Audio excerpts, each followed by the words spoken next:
RC Music presents.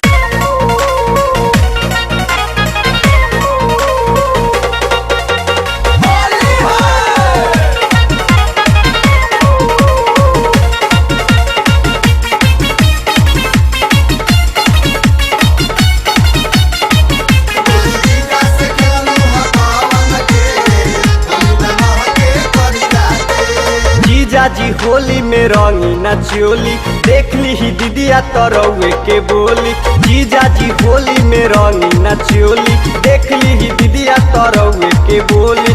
कबो रंगा लालका कबो पियर का, कबो रंगा लालका कबो पियर का, डाली ले बरियारी से लसर फसर कोई दिला जीजा लहंगा में पिचकारी से। लसर फसर कोई दिला जीजा लहंगा में पिचकारी से। लसर फसर कोई दिला जीजा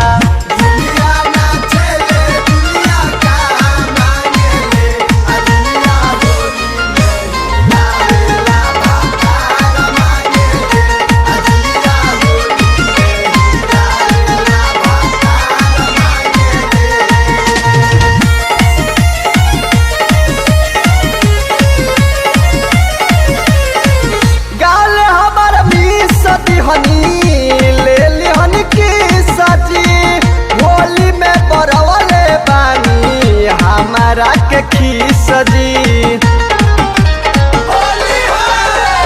गाल हमारा मीस दिहनी ले लिहन की सजी। होली में बरवले बानी हमारा के खीस जी। होली में बरवले बानी हमारा के खीस जी।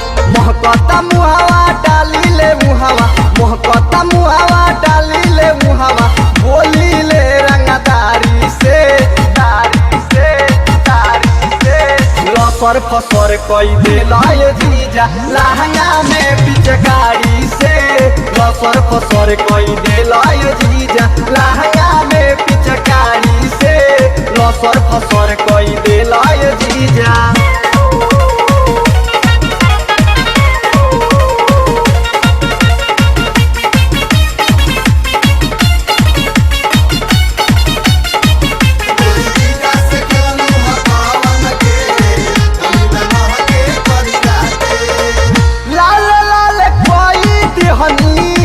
सौसे शरीर जी बानी लगवाले तू जगह वीर जी।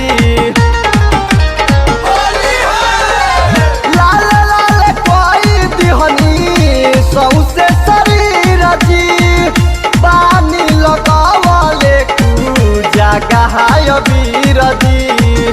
बानी लगवाले तू जगह वीर जी। बा परेशानी जीजा जी मानी, बा परेशानी जीजा जी मानी, दीदिया देखी दुआरी से लसर फसर कोई दिला जीजा लहंगा में पिचकारी से। लसर फसर कोई दिला जीजा लहंगा में पिचकारी से। लसर फसर कोई दिला जीजा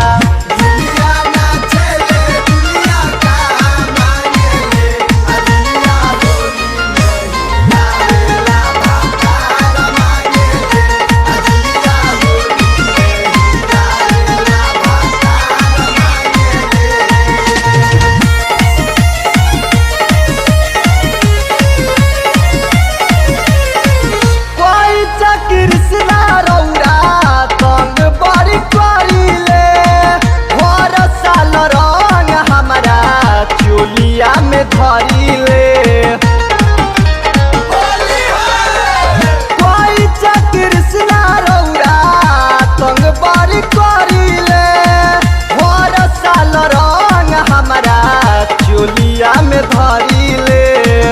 हर साल रंग हमारा चोलिया में धरी ले।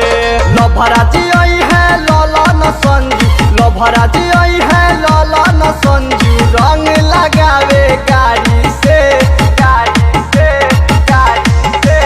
लसर फसर कोई दिला जीजा जीजा लहंगा में पिचकारी से लसर फसर कोई देला ये जीजा लहंगा में पिचकारी से लसर फसर कोई देला ये जीजा जीजा जी होली में रंगी ना चोली देख ली ही दीदिया तरौए के बोली जीजा जी होली में रंगी ना चोली देख ली ही दीदिया तरौए के बोली कबो रंग ललका कबो पियर का कबो रंग ललका कबो पियर का डाली ले बरियारी से